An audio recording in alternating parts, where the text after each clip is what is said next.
All right. Welcome. This is Andy McCabe. I'm your Restoration Rebel leader.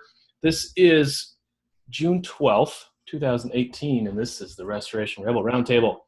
Before we get rolling and rocking and everything else, we always read the 4 commitments. So let's do it. In order to maintain clarity of purpose, we ask that every member of the Rebel community make the following commitments. Number 1, I will protect the value of my services. I will never provide free services, as this would only serve to erode the value of similar services industry-wide. Oh, that plays right into Nikki's question. I love it. Number 2, I will practice incredible transparency. I will explain our processes in detail to my client. I will never hide details or manipulate reports. I will never communicate with a third party without also communicating with my client. Number 3, I do not believe in competition. The restoration professionals in my market are part of my community. I will be an active member of that community as our unbreakable unity that will create the change that we strive for. Number 4, I am willing to walk away from any project, client, or contract that is not compatible with my values and stated mission. Healthy relationships do not require us to give up money, sleep, or our humanity. Boom. All right. Next thing we do on every single roundtable is we find a new face in the room and have them introduce themselves. So I think we've got a couple now. Tracy Shupp. Suckers. All right, Robert Moore's first on deck. Introduce yourself. What part of the country are you in? What are you doing? And what else do we need to know about you? Again, I'm Robert Moore. I'm currently in Maryland. I'm with mitigation manager for a Paul Davis franchise out of the Eastern Panhandle of West Virginia. I've been doing restoration work for 8.5 years now. And I just really love what I do, and I try to keep track of it, so I love watching y'all and being part of this group. Good. How long you been lurking? About a few months now. Oh, nice. Good. Welcome, man. I'm glad to have you. Welcome Thanks. aboard. Tracy, have you been here before? Tracy Shupp, I think I'm looking at a table, maybe. Your phone's on. Oh, what about? Where'd she go? Oh, Tracy's a dude. My bad. Hey, wait. Stop talking. I got to unmute you. There you go. Hit it. Yeah, this is Kevin. I'm Tracy's boss. I'm driving right now, so I'm just trying to chime in and kind of listen a little bit. I got introduced to Restoration Rebels through Bob up in New York, and it's been pretty good to talk with Bob. He's helped guide me on a lot of situations, and we're trying to just kind of stay in touch with the community and kind of get any insight that kind of helps us kind of move forward. I love it. What type of work you guys do? Mostly water mitigation. We do some cleaning as well. We don't do any fire. A little bit of mold. We've been around since like '98, and mainly the water's been pretty good for us for probably the last 10 years or so. Good. Yeah, good for you, man. Glad to have you. I'm glad Bob's spreading the love around. Yeah, Bob's been great. Well, it helps that he knows everything.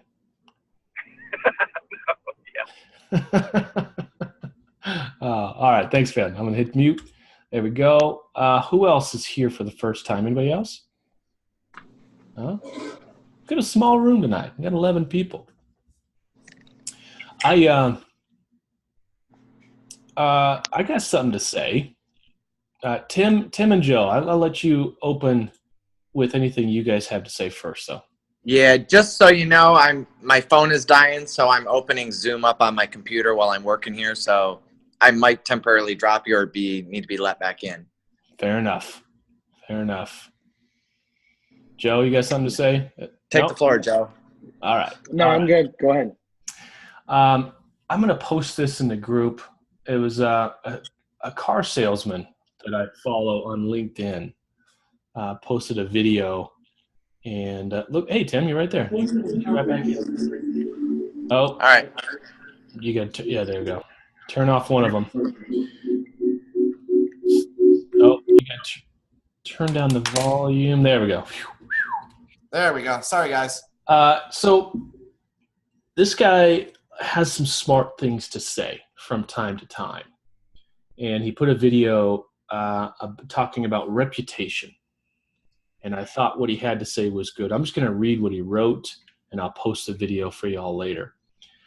He says, I feel like every day someone feels the need to tell me comments from the peanut gallery. Look, it means nothing to me and shouldn't mean anything to you. In fact, these small-minded individuals are usually envious and jealous you're making moves and they aren't. These people's comments about other people are usually deeper-rooted issues they have about themselves. If you have an opportunity to help them, do so.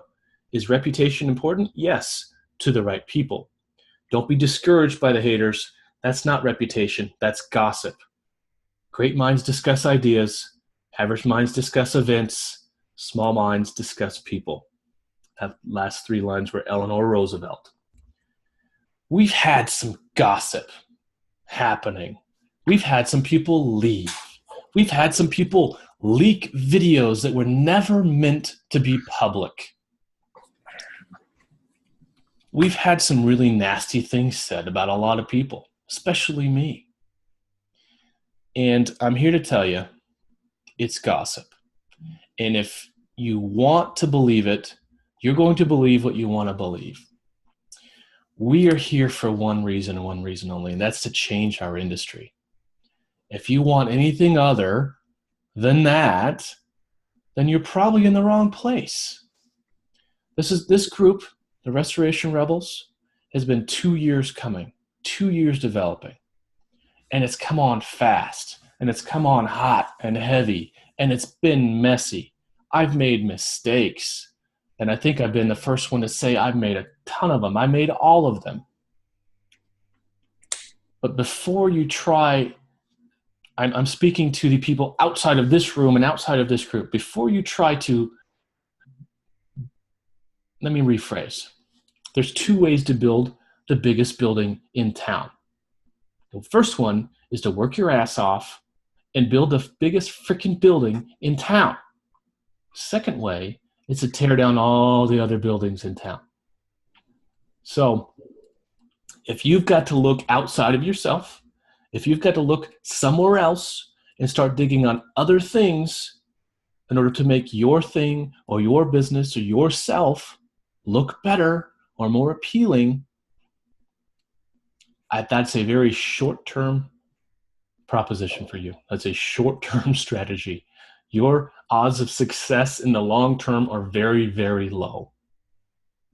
So I refuse to listen to the gossip. I refuse to put energy into it. I've said what I needed to say. I've put out numbers where people have asked for numbers. And I've also taken the advice that I've been given from multiple sources, and I've done things according to what my advisors have told me to do. When advisors tell me, you don't need to show your bank accounts to all these people, I don't show my bank accounts to all these people. That's the way it is. So we're in a transition period as a group. We are going through some rocky stuff. But at the end of the day, why are we here? If this Facebook group shut down today, how many people would go start another group because they felt passionate about it? And how many people would just go home and start watching Netflix? That's the differentiating factor between who's here to get business done and help society and restoration industry as a whole, and who's here to just gossip. So we're going to cut to that. We're going to cut straight to it. There are people that I have removed from this group because they were not helping this group. And they were assholes. And the reason I know I made a good decision is because they were still assholes. still, thanks, Dean. They're still acting like assholes. And spewing their hate and their venom. And I'm sorry. Sometimes I turn on a video and I cry to y'all. And I'm sorry for that. But that's because I feel it right here. Because I am so passionate about what we're doing. So I'm in it. I'm in it for the long haul. All right. Let's get down to the question. Anybody have any feedback on that? Tim, go ahead. Hey, Andy, a couple of things. I saw a couple of comments today, and I wanted to get a couple things out in the open in regards to what you just talked about. There was a comment posted earlier.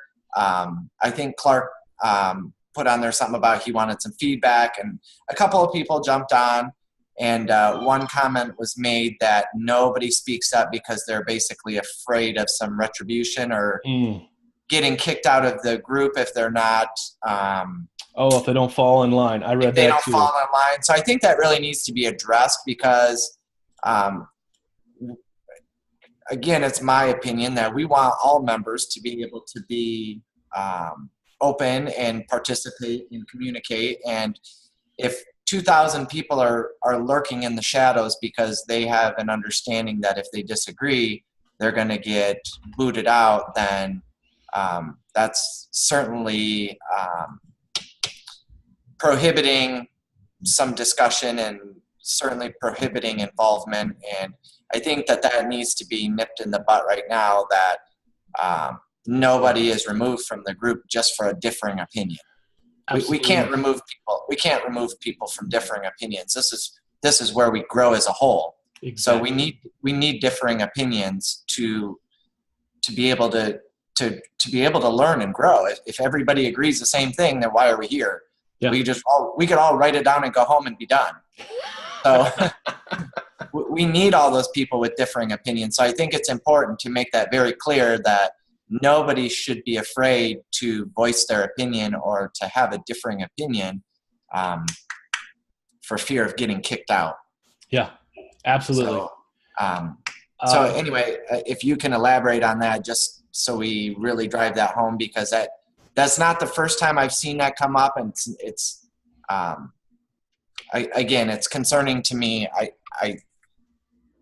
For me, I don't want people to feel like they can't talk for fear of getting kicked out. And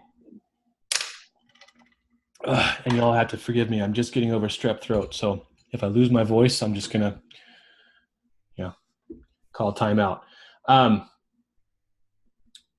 The video that was leaked was an hour and a half, and it was definitely leaked. It was not meant. It was a private leadership group meeting that we had, and we recorded it, yes, because we wanted to be able to go back and look at things, but it was not meant to go public with. It was made public for shaming purposes and for a scorched earth policy that someone decided to take. That was an hour and a half. Well, I just got done today reading watching another video we had with the same individual. It was Clark and I in the same week. That was 2 hours. All right. So just recorded time. We have. I think I only saw the one on that. You did. We didn't release the other one because once again, it wasn't meant for public dissemination. So there's at least 3.5 hours of recorded dialogue and debate with this one person. And it didn't start. The fact that he was removed, the thinking of him being removed from the group did not start until 3.5 hours of debate later and endless text messages and emails. And it finally occurred to the leadership group that this person did not have this group's best intentions at heart. I'll also clarify, Andy, that what I just was suggesting didn't actually have anything to do with that. It had to do with the current member. So yes. Oh, absolutely.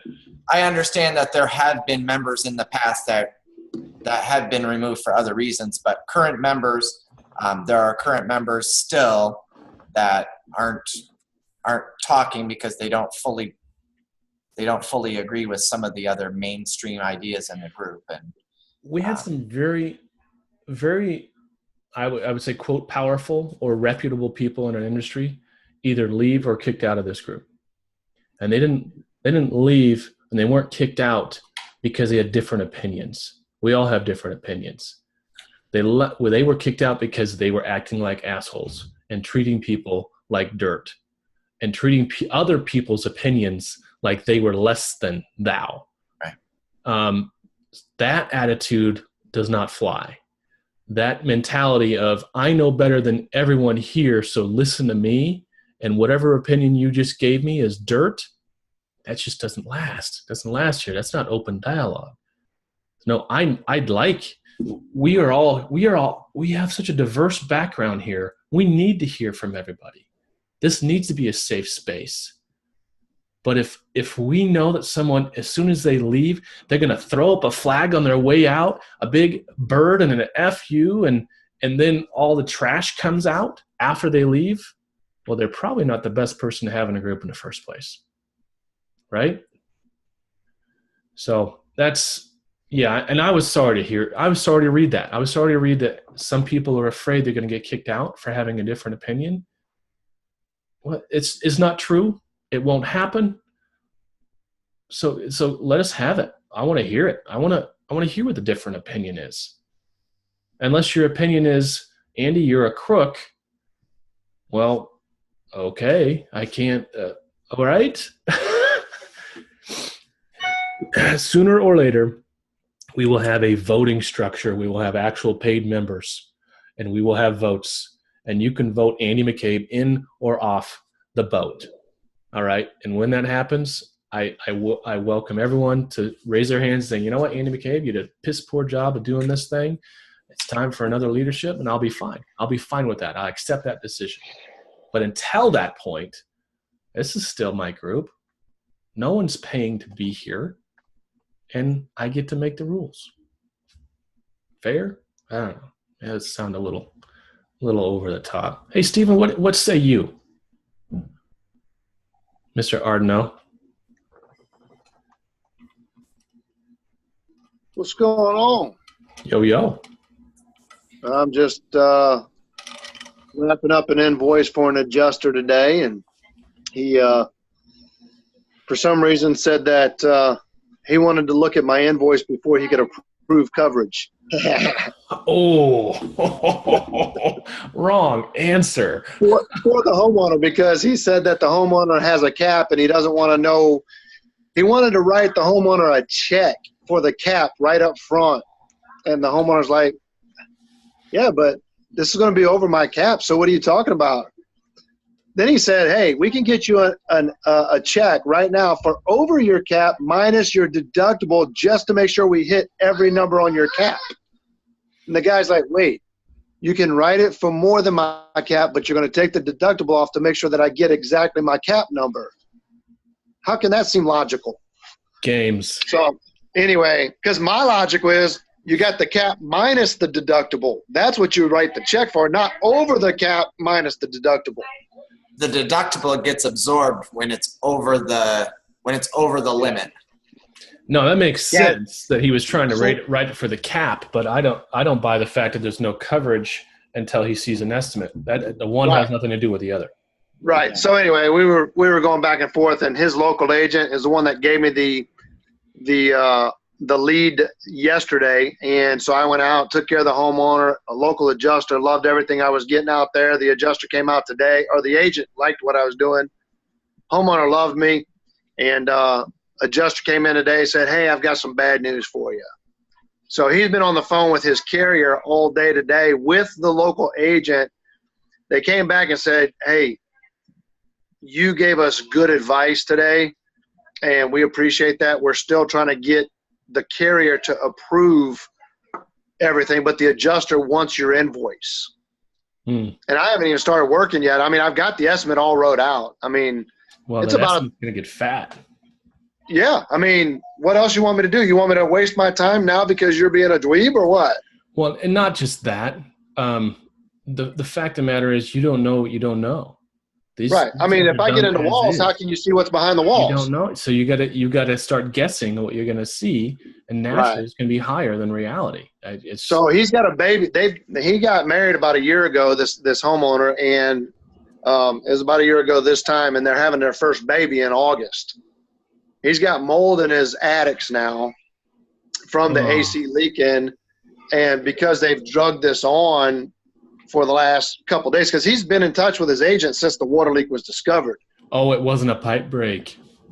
Well, the AC leak, but the actual condensation pipe busted. Okay. and leaked in his house 4 bedrooms. So well, that should be covered under different. What are they saying the exclusions or the cap is on? well, they're saying that he only has $3,000 on accidental Accidental discharge. That wasn't an accidental discharge; it was a broken pipe. Well, that's what he's going back and forth with on his adjuster saying one thing, but the agent is trying to get involved and pull some weight for him. All right. So, hey, you know what? I've got a D-Hue and an air scrubber sitting there. Still turning. Get the clock running. But, you know, the thing is this, is with this group, I love this group. I've loved this group since January, right? We've had some turmoil.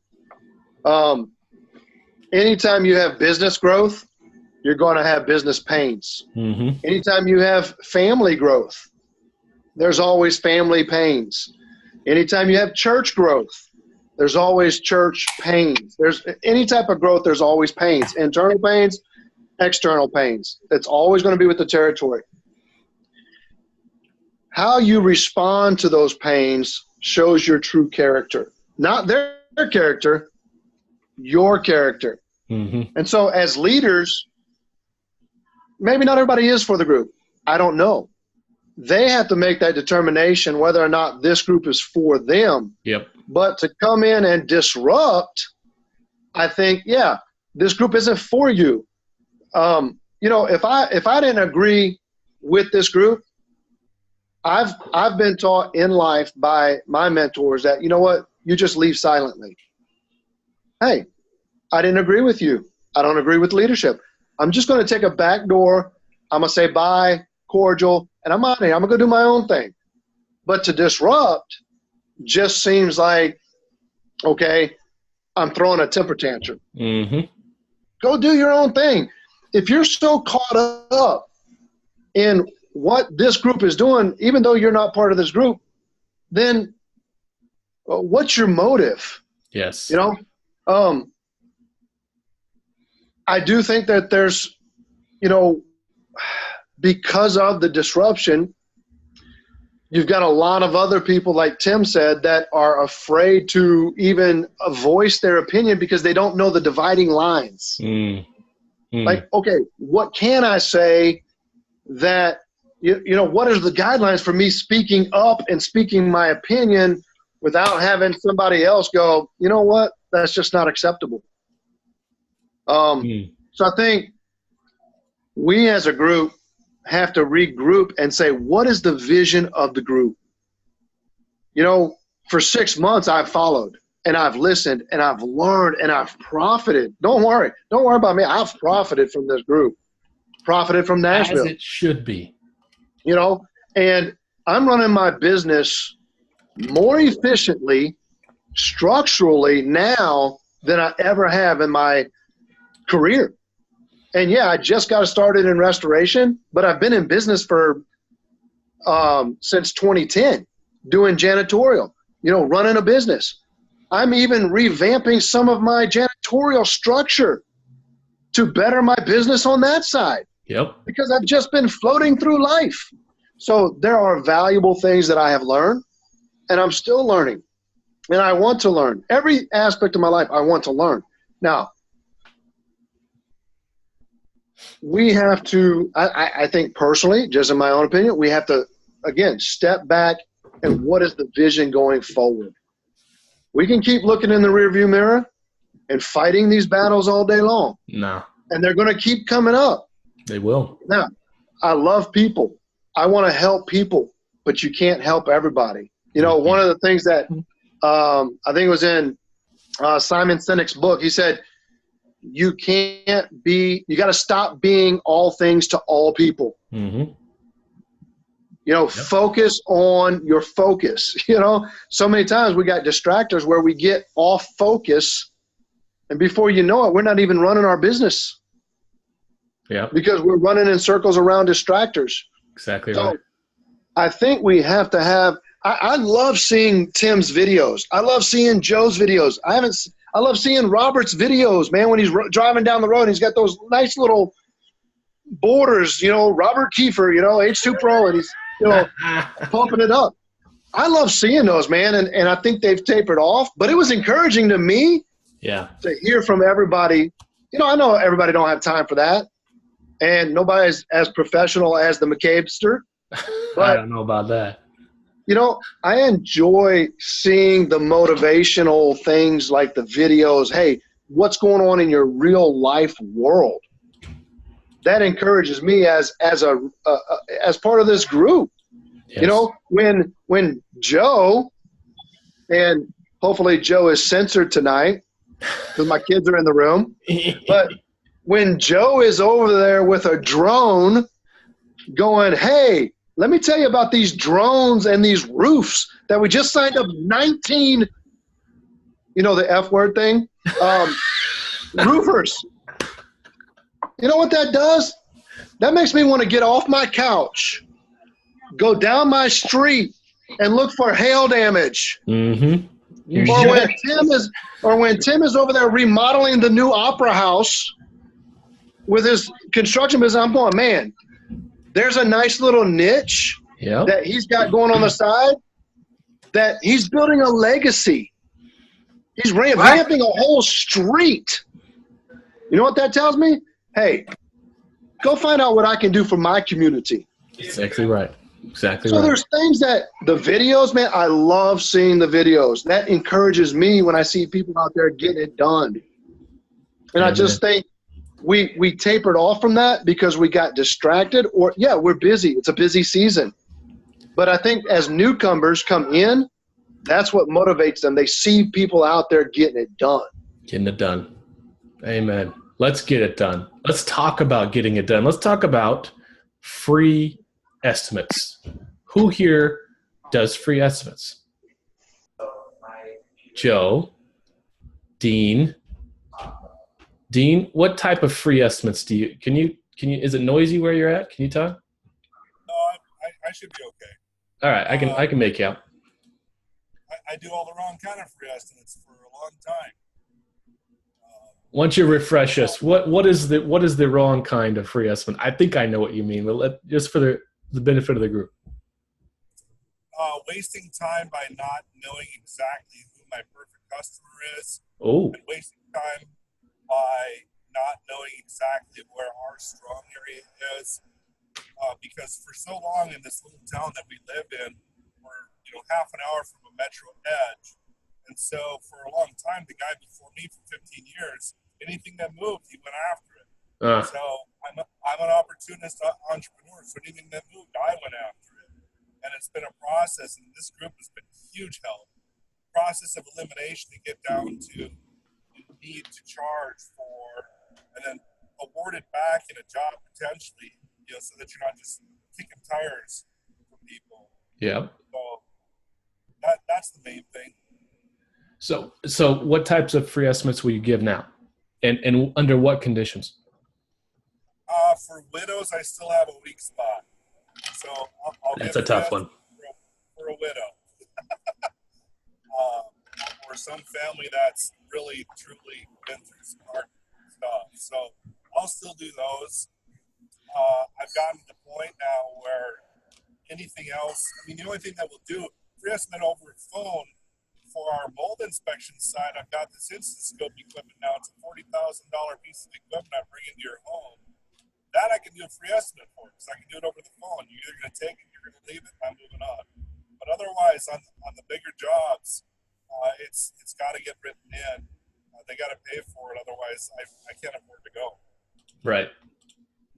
That's just where I'm at right now. Maybe that'll change, but that's just where I'm at. Yeah. So I heard, know your target market, know your key value proposition, and what you do best. All right, got it. Perfect. All right, who else out there? Somebody else raised their hand. Well, Joe, you give free estimates, but how much time do you spend those 19 estimates? You went 19 for 20 that day, right? How much additional time did it take you to put together those estimates for those 20? Right. So that's not a scenario where we're writing a free estimate. right? So that. Oh, that those was were different. inspections. That was different. Okay. Those were inspections with company cam and a drone to get us to be able to at least have a conversation with them where they didn't even know who we were, right? That was just how to create access to the customer. That's what we created there. But to your point, our estimating process is 30 minutes tops. I mean, if the loss is under $50,000, 30 minutes from the site of inspection, we can have full-blown complete exact estimates completed 100%, full documentation, photo reports. I mean, all done really seamlessly. So for us, because you're rocking the macros. Well, listen, we're rocking macros, we're rocking experience, we're rocking just a whole lot of technology, right? That just works together. And it's really not hard, but we're not out there just giving away free estimates, right? Like the people that we're definitely not writing free estimates for are like realtors. Like we're trying to make a house transaction sale and need a quote to negotiate. They just need a number. Somebody, right? Yes. Yeah, I'm good. Like I'll mess with people like that and I'll give them like a quote 5 times what it should be. Figure that out, right? I'll someone else. Should have wasted my time. But yes. There's scenarios where absolutely, we will go in, and if we feel that we need to produce a scope of work. Now, see, this is where everybody gets confused, right? Because everybody says I'm going to write a free estimate. Well, I actually don't write estimates, to be honest with you. I haven't wrote a damn freaking estimate, and I don't know how long. Like we just don't. We write scopes of work. And then if you agree to the scope of work, I give you a contract that's got my name, your name, and how much you're paying, right? So we don't actually use the word estimates. Like that's just not our thing. So there's many scenarios where we have to put together a scope of work. It's a large loss. It's $150,000 mitigation. It's not time and materials. They need to know right now because we're going to get a financial commitment from the client. Yes, I will put together a scope of work. Because if I don't, that's barrier to entry at the table against 2 or 3 of my peers. Mm-hmm. Right? I'm not writing a free estimate to give to an adjuster to beat up another contractor. Right. I'm definitely not doing that. Right? Like that's where we draw the line in the sand. Well, that's but exactly. I think all of us have something, right? Like one thing where they're like, yeah, I write estimates or I write proposals for free. Like the last gentleman, because of widowed women, right? Like that's close to his heart. So I think we all have something like that, and at some point in business, we all estimate for free for that reason, sure. Right? But I will say this: if you're out there writing estimates or proposals all day long, and your business isn't growing, then you're actually spending your time on the wrong task. Like clearly you don't know how to estimate or propose. So you should be doing something else because your closure rate's not there. If your closure rate's there, write as many estimates as you can. It's a sales funnel. Right. Like well, you got to be hitting it out of the park. Your close rate just got to be on point. Otherwise, right? So, my 2 cents. Yeah. So there's a point. Believe it or not, I got accused today of not being a real restorer. So I've got to preface that. When I was a real restorer, not so long ago, when I was actually performing the work, I judged it like this. How much time is it going to take me? If they would accept an over-the-phone WAG, it would still be a free estimate, really, but I didn't have a lot of time into it. Just like Joe just said, he had 30 minutes, 40 minutes tops into it. Okay, fine. But if I had to drive out, take photos and measure and spend mental time on it, drive back and work it up. If I'm looking at 3 or 4 hours of my time, I've really got to judge. I got to make a judgment call. What's their end game? Back to Mr. Ledbetter. What's their end game? What do they want out of this thing?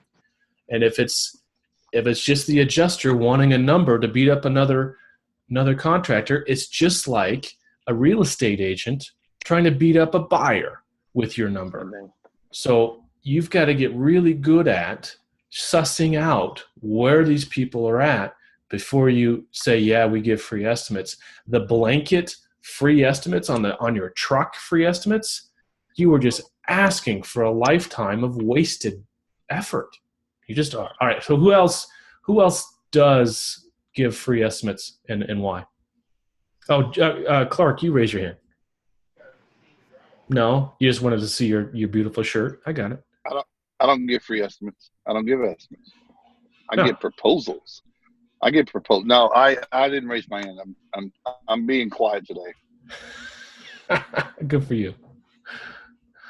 Oh, Hey, man. now there is another category which I will never write another free estimate for in my life. I don't care how much you paid me. Like, it's just not even worth it. And that's for a mold job.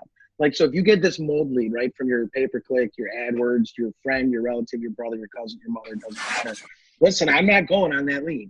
I'm going to qualify the crap out of that thing on the phone and say, it's 10 grand for me to walk in the door. Are you interested still? Okay. Like, have a nice day. Because that's the most amount of busy work that you'll never get. Yeah. You'll never get it. No. Never get it. So if Yeah, you're they're always SEO shopping. and mold, They're waste your always time. shopping. All right. Have we killed this subject? We go to the next one? Anyone else? Estimates? All right. Mr. Fuller walked away from his machine. I don't know what the next. Clark, do you remember what Nikki's next point was? I can't find her. You me go look for it? Yeah, Fuller had it pulled up, but now he's probably trying out one of those fancy new tanning beds, which He I went to don't want to tan for a see, minute. Tim. I don't want to see it. Leave the camera where it I think he was next in line for the stand-up.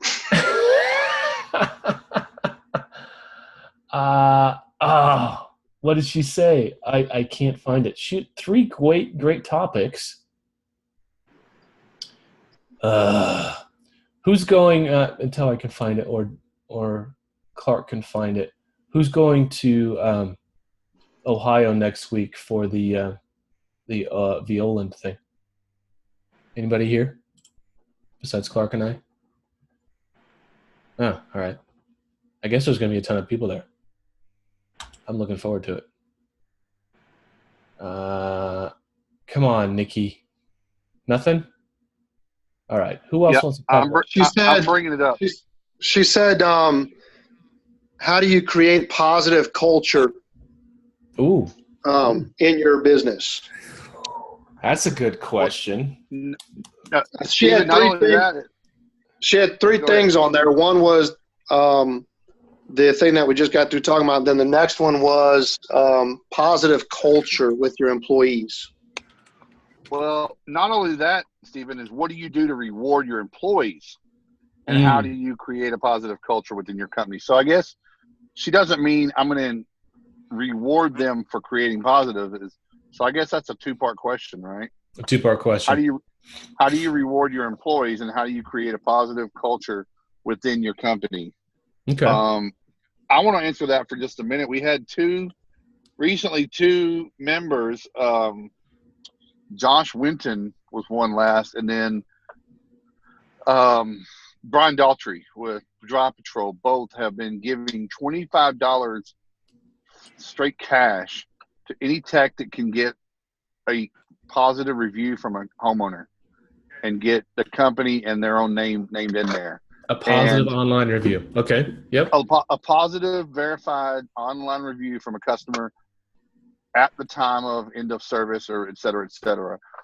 And I know Josh got his first one, and I know Daltrey has told me that he's got some getting 3 and 4 a week. So wow, they're rewarding that, and that does go towards your culture. Is we're doing a culture of not only are we trying to give great reviews, but we want to tell the rest of the world that we do it. So, well, that's just the fact that they know that's a target. That's a KPI, right? That now becomes a metric that plays into the decision-making process as an employee. If I know going in, it's just like Emergency Pack-Out Co., the hug wall. You guys, who here remembers the hug wall? I highlighted that early on, 3 or 4 weeks ago. They had a wall of hugs. Who here has not heard of the hug wall? Come on. Nobody? Wow. They have, as part of their SOP on their paperwork, is to get a hug and a picture of the hug from the homeowner before they leave the property. And they have a hug wall. The picture goes into the file. If you know as a technician, you're going to have to get a hug from this person at the end of this thing, how are you going to treat this person? Yes, it's very impactful. Now, Stephen, I know you just got done reading. He's probably just walked away. He's either in the middle of or just got done reading Leaders Eat Last, which is a great book from Simon Sinek. And he talks about how how do you promote culture? And it's about empowerment and bottom up decision making instead of top down decision making. So the more you empower your employees to make decisions, he puts it where you want to put the decision making ability closest to the people with the best information. And a lot of times the leaders, we're up here, we don't have the best information, but we want to hold on to the decision making, right? We want to call the shots. We don't allow anyone below us to call these important shots. But there's 3 or 4 layers of administration between the information in the field and us. And that delay disempowers the person in the field, the technician. They don't feel like they have the power to make the right decision because you told them they can't. And it makes you make poor decisions because you don't have the right information. It's not fresh anymore by the time it hits your desk. So is that pretty close to, it's been a while since I read that book. Is that pretty close, Stephen? Yeah, I mean, I've gotten through the first couple chapters and I've had to chew on a lot. And oh man, you got to go back and take notes. The other day, somebody was they were talking about culture on one of the posts, and the guy was talking about business structure. And one thing I did was I've been working on my core values. So I took my business partner, his wife, my wife, and 2 or 3 other staff members that work for me. And I gave them 4 of my core values that I thought were good core values. And I handed them to them and I said, I want feedback. Whether we can eliminate 1, add 2, add 3, put your 2 cents in here, and let's get back together and talk. Get the buy-in. Yes. Yes. And this guy on the post was like telling this other guy that was asking about business structure that, oh, you really don't need all that. It's not really important. Just go do work. Just go do your technical stuff. Ouch. And I'm thinking, no, you need this. It's not about you. It's about your company and building a legend. And the way you do that is you empower people. Mm-hmm. Are they going to make mistakes? Yeah, let them make mistakes. That's the only way to learn. If you're going to, I don't have time to micromanage every single aspect of my company if I'm going to work on the business instead of in the business. And one of the things Simon talks about is a guy who went around and he bought up failing businesses. And he bought up a manufacturing company. And he saw the morale and he wondered, why is this place failing? Why is it so much in debt? Within a couple of years, he turned everything around because he saw that the people coming into the factory one door had a different mindset than the people that were sitting behind the administration desk that came in a different door. And he said, we're no longer going to come in different doors. Coming in the same damn door. We're all the same. Yes. We're going to work this business together. We're going to work for each other. And he began to change the culture. So I think culture change starts with the leadership team, yes. But you got to incorporate everybody. If they're going to buy into your company and be loyal beyond that $25 bonus, besides that $1 an hour raise, get them to buy into your company. They buy into you. Start with the why. Simon Sinek. All right, go ahead, Clark. Are you guys aware that they say one of the happiest places to work in the world is Disney World? And people go down there and say, how is it you guys are always so happy? They must really, really, really, really pay you a whole lot. And they say, actually, matter of fact, they don't pay us that much. We just love working here.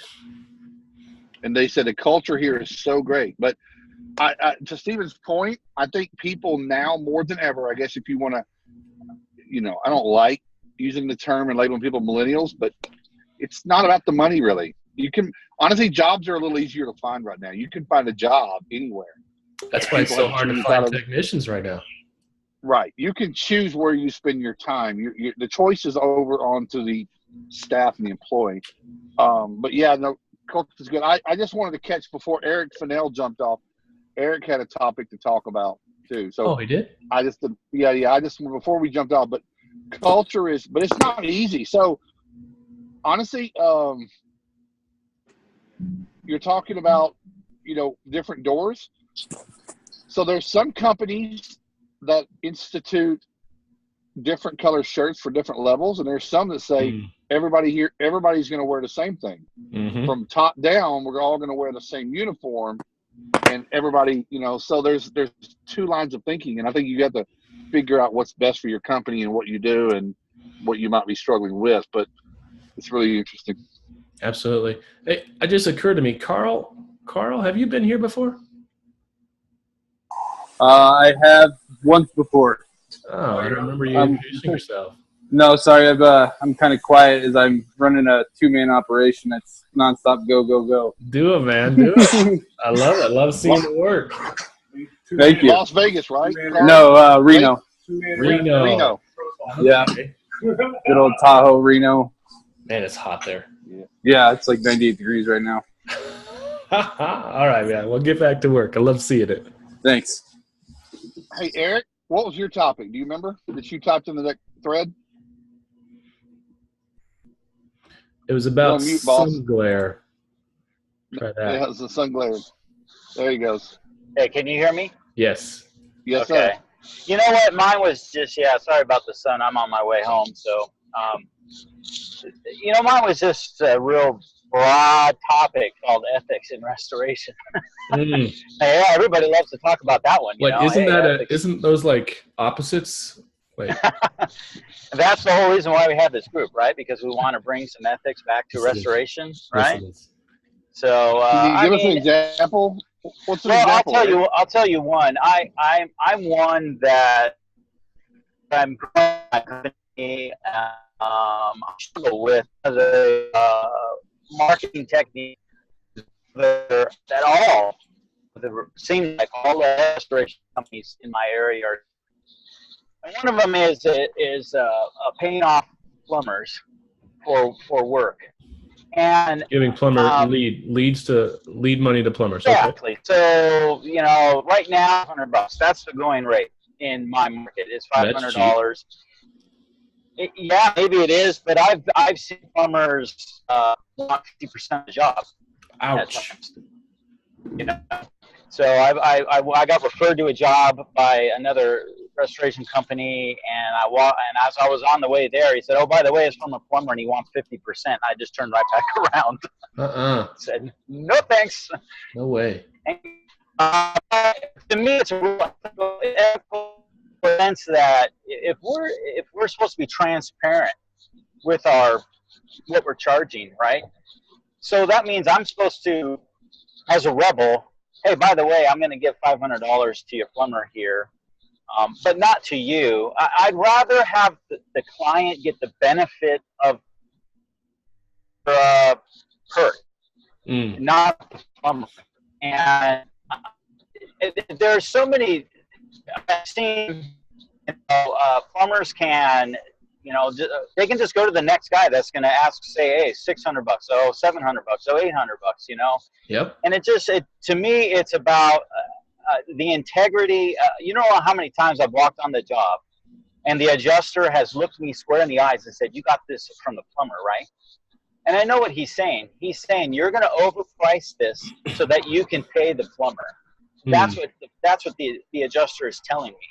And so I get so much pushback because I'm an independent and I'm getting my own leads, and these adjusters think that I'm getting these leads from a plumber. The fact is, I've never paid one plumber, and the 3 or 4 plumbers that I work with in my area, it's tit for tat.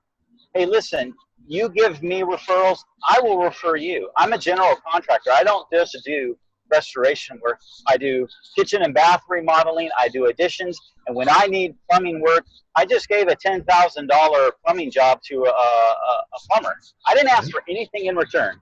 I just say, hey, buddy, here you go. For referring me, I'm going to do the exact same thing for you. And, maybe I'm a little old-fashioned. Remember that was Josh Winton. He was mentioned earlier. He put a post on about this thing where he was talking to a contractor in his area, and the contractor wanted some sort of kickback for a referral for mold remediations and water damages. And Josh said, well, where I come from, maybe I'm a little old-fashioned, It's tit for tat. You refer me, I refer you. This is about putting the customer first. And the contractor said, "Oh yeah, I'm all about the money first. So see you later." So at least he's honest. yeah, at least he's honest. But I get his point. Hey, listen, I don't want to. There's a lot that get work from plumbers, and they pay them. So I don't want to. To me, it's an own personal thing. If someone is doing it, I'm not going to sit there and say, poo-poo on you, shame on you, you're unethical. In California, it is against the law for me to collect any or to give out any. The only people in California that can get referral fees are realtors and lawyers. Those are the only two. Everything else, they're considered a kickback, and it's unethical and sexually against the law. So I stay away from it. That's just one issue. There's many issues out there. It's a broad topic. I don't know. Hey, Josh, can I bring something up? Or go ahead, Andy. I want to talk to that for just a minute. Yeah, that just goes to one of my tenets of just how I believe we should operate as an industry is we can't fight any battle. We can't win any battles unless we start fighting from the moral high ground. Once you give up the moral high ground, you've lost before you even start. It's really, really hard to fight back if you're fighting from low ground. Yeah. What? Okay, let me play devil's advocate here, and I don't know if there's We're something 2 minutes I'm over. missing. So okay. So what's the difference? Okay, I think we all agree there's a cost of acquisition for every lead you ever get. There's marketing. There's marketing costs. Marketing. So is it unethical to pay 33-mile radius or a pay-per-click? Because you're hijacking somebody clicking a lead. So, I mean, there's a monetary trade for every lead. You're paying a marketing person a salary or an incentive to get along. So I can see if plumbers were causing the leaks, and you're getting, there's a whole thing about that, and I've heard about that happening. But yeah, I guess that's a huge issue here. Okay, well I've seen that happen where plumbers go in and say, "Hey, listen, I'll make this an accident for you, and then the insurance will pay to give you a whole remodel of your whole house." I've seen it. Okay, well that's a whole different subject. Okay, so I'm just talking about ABC Plumbing gets a call out to a house. And they're like, I guess this is a little close to me because I work for a plumbing company, and the guys are like, listen, I want to keep this customer in-house. I want this to be a company that they recognize me as giving them solutions to all their issues.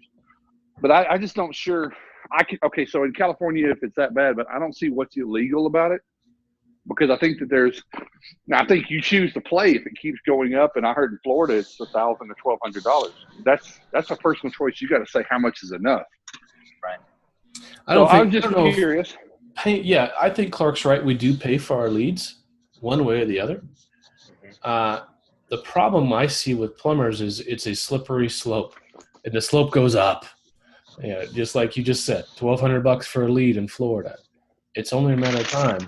Or, like I've said before, you're creating your own competition because you're showing them if you're showing them the willingness to hand out cold hard cash for these leads, it's only a matter of time before these plumbers get smart and do the Roto-Rooter thing. Roto-Rooter is a mitigation contractor now. Go figure. Because how many leads did it take for them over how many years before they realized, you know what, there might be a market here that we could just capitalize on ourselves instead of handing this money out, letting this lead go and letting somebody else make this money. So it's tough. I think there's an honest way to do that. Just like I'm willing to pay any commission to any salesperson that brings in the work. I'm going to pay a commission to that person. Does that person have to be an employee for me to pay a commission to them? No. So yeah, I see the other. It's not illegal in California if I want to give like a gift card to my plumber. So if I show up on a job and the plumber says, referred me to it, hey, here's $50 to Claim Jumper. Here's $100 to Chili's. Take your family out. Thank you very much. I appreciate that. That's not illegal. It's illegal to do it cash. So I have come up with other ways to try to incentivize, but it goes back to Gary Edel's point, right? His marketing strategy for agents is the same marketing strategy we should have for all the different avenues of lead generation that we have, all the different relationships. We want to find the ones that care about the customer. Yes. I want to find the plumber that cares about the customer. The one that cares for good quality, that doesn't just want the fast cash, for the customer being a good. Hey guys, hey Eric, you're breaking up. Okay, so let me ask you this. Sorry about that. And I think I'm going to stay on this tangent. I know you can kick me off because I know we're over time. If we're going to make it illegal that a plumber can't make cash off of that, then I want to make it illegal to where a carrier can assign a contractor that's on their program, because that's that's a monetary. It is illegal here. It is. That's a monetary exchange. Steering is illegal. Yes. So it is illegal you're telling me vendor programs for carriers don't exist? No, in California? they can have. No, they have. No, they exist. By law, they have to give you. Oh, they have to give you 3 options, but the steering still does happen, illegal or not. It does still happen. That's still steering. It's just giving you more choices, but they're all 3 vendors for them. They might be. So there's of course very they are. Much so. So they're taking a monetary benefit from that transaction. So anyway, Eric, I appreciate you expanding. Yeah, and one quick point. Let me just steer this back to the Rebels and why I'm here. Because Jonathan Grubb, he wants to free everybody. His goal and e-marketing and bring in all those his group of 3 guys, and then you also include Chris Perry in that. They want to free us independents from trying to pay off all these plumbers. Give us the ability to actually generate our own leads naturally. Yes. And that's part of this rebel group, and that's why I'm here. Exactly. It was magical. I had John on the phone today, and I was like, remind me how we met. And he sent me a LinkedIn request 2 years ago. The first time he and I were on the phone, we were on the phone for 2 solid hours. The first time either one of us had spoken to each other, because we just got it. He gets it. We're on the same wavelength. I mean, he named his company United Restorers, for Christ's sake. I mean, yes, there is a better way. There is a different way. And that is why we're here, Eric, is so we can all be free, so we can all play a different game. The old game is rigged. The old game is their rules, not our rules. We get to take our ball and go play a different game because we can. And technology is changing so fast. The people that are in this group, the people with this mindset, our mindset, are going to be able to react so much faster when things change and markets get turned upside down and programs go away and new programs come in. We're going to be able to react so much faster than anyone else because we have the right mindset. And that's what excites me. I am happy. I am happy right now. I needed a room full of like-minded people to chit-chat for a while. I really appreciate that. Anyone want the last word? No? Good. Because I like having the last word. Not really. Love you all. It's been a good meeting. And reach down, pick each other up, support each other, reach out across the street, ask somebody if they need help. I had a couple high-profile suicides this week. Reminds me, at least, we need to check on our friends, even our strong friends, because even our strong friends need help. Even our strong friends are struggling silently with their own battles that we may or may not be aware of. So if someone's on your mind, they're on your mind for a reason. You should probably call them. Don't put it off. Call them. Don't email them. And Love on each other. We'll see you guys in the group. Later.